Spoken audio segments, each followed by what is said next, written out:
दोस्तों इस वीडियो में हम बताने वाले हैं कि टैक्स हम किस किस रूप में देते हैं, क्योंकि आप लोग को मालूम है कि कोई ऐसा सामान खरीदिए उस पर टैक्स लगना ही है।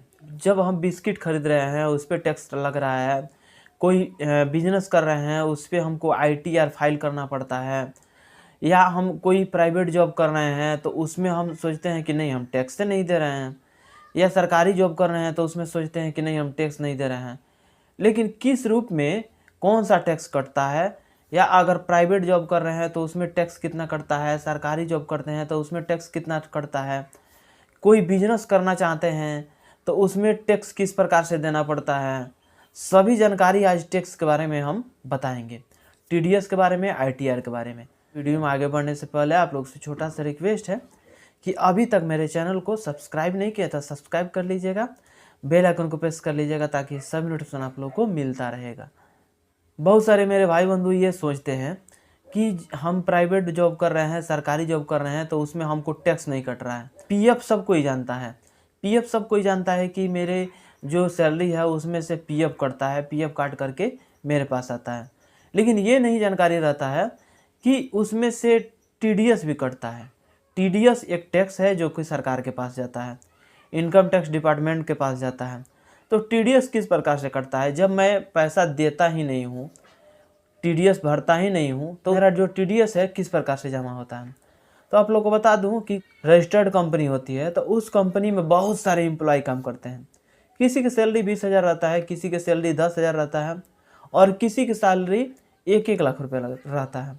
अब एक मालिक है, उसका 3 से 4 कंपनी है, तो कभी इसमें से ट्रांसफ़र होकर उसमें चला गया, उसमें से ट्रांसफ़र करके इसमें चला आया। तो जो TDS वाले होते हैं, जो इनकम टैक्स डिपार्टमेंट होते हैं, वो तो एम्प्लॉय को ढूंढने नहीं जाएंगे कि तुम्हारा सैलरी इतना बन रहा है तो उसमें से इतना TDS दे दो, तुम्हारा सैलरी 20,000 है तो उसमें से TDS दे दो, तुम्हारा सैलरी अगर 50,000 है तो उसके हिसाब से हमको TDS दे दो। अब TDS का जो है ना खेला समझ लीजिए। TDS में 10% जो आपका सैलरी है, सैलरी का 10% हिस्सा TDS में चला जाता है। अब कंपनी क्या कहती है, तुमको सैलरी दे रहे हैं, तुम TDS जमा करो। इनकम टैक्स डिपार्टमेंट कहता है कि तुम TDS जमा करो। लेकिन जो एम्प्लॉय है वो कहाँ ढूंढते जाएगा TDS जमा करने के लिए? कहाँ इनकम टैक्स डिपार्टमेंट के पास हमेशा TDS जमा करने के लिए जाएगा? ऐसा नहीं होता है।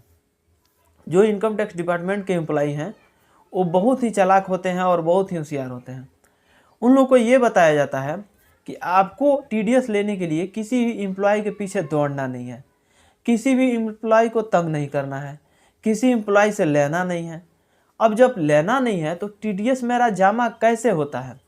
तो एक और बात समझ लीजिए, अगर आपका सैलरी चाहे प्राइवेट में काम कर रहे हो, सरकारी में काम कर रहे हो, किसी भी सेक्टर में काम कर रहे हो, तो अगर आपका सैलरी जो है अगर 20,000 से नीचे है, 19,000 है, 18,000 है, 15,000 है, 10,000 है, तो उसमें जो आपका TDS है, TDS नहीं कटेगा।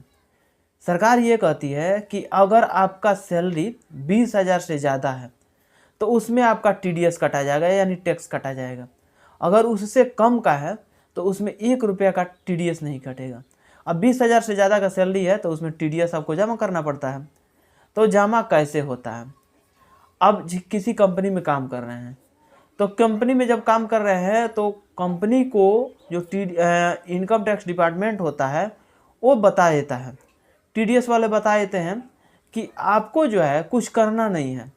सैलरी देने से पहले जिसका जिसका जितना जितना सैलरी आप रखे हैं, 1 लाख वालों के, 20,000 वालों के, 50,000 वालों के, ये क्या करिए कि उसमें से पहले ही सैलरी देने से पहले उसके जो जितना सैलरी होता है उसमें से 10% काट लीजिए और काट करके हमको डायरेक्ट दे दीजिए।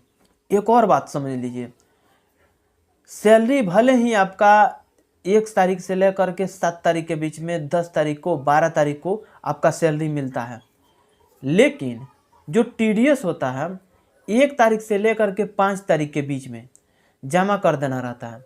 यानी जो कंपनी रहती है 1 तारीख से लेकर के 5 तारीख के बीच में क्या करती है, सैलरी है उसमें से 10% काट करके TDS वालों को दे देती है। वो अपने पास से नहीं देती है, आपके सैलरी में से देती है। देखिए, एक तो हो गया आप भी टैक्स दे रहे हैं TDS के रूप में, दूसरा कंपनी भी देती है। कंपनी किस प्रकार से देती है, तो ITR फाइल करके, कितना का मेरा टर्नओवर हुआ, कितना का बिजनेस हुआ, कितना का बेनिफिट्स हुआ, सभी डिटेल्स उसमें ITR फाइल जब होता है टैक्स के साथ में ये फाइल जमा होता है। तो कंपनी अलग टैक्स देती है, तो हर प्रकार से किसी न किसी व्यक्ति को हर प्रकार से टैक्स देना पड़ता है। टैक्स मुक्त आजकल कोई व्यक्ति नहीं है, किसी न किसी रूप में किसी न किसी प्रकार से टैक्स हम लोग को देना ही है। 1 तारीख से लेकर के 5 तारीख के बीच में उसका TDS काट करके 10% हमको दे देना है। अगर आप उसमें से 10% नहीं देते हैं तो अगर 5 से अगर 6 हो गया तो 1 दिन का उसमें पेनाल्टी लग जाता है, जुर्माना लग जाता है। 2 दिन लेट किए तो 2 दिन का जुर्माना, 5 दिन लेट किए तो 5 दिन का जुर्माना। जितना दिन आप लेट करते जाएंगे उतना दिन का जुर्माना भरना पड़ता है कंपनी को। छोटा कंपनी चल रहा हो, बड़ा कंपनी चल रहा हो, जितने सारे एम्प्लॉय हैं सभी में से 10% काटना पड़ता है। और आशा करता हूँ ये जानकारी आपको अच्छा लगा होगा तो दोस्तों के पास शेयर कर दीजिएगा, एक लाइक कर दीजिएगा। मिलेंगे नेक्स्ट वीडियो में, आज के लिए बस इतना ही। जय हिंद।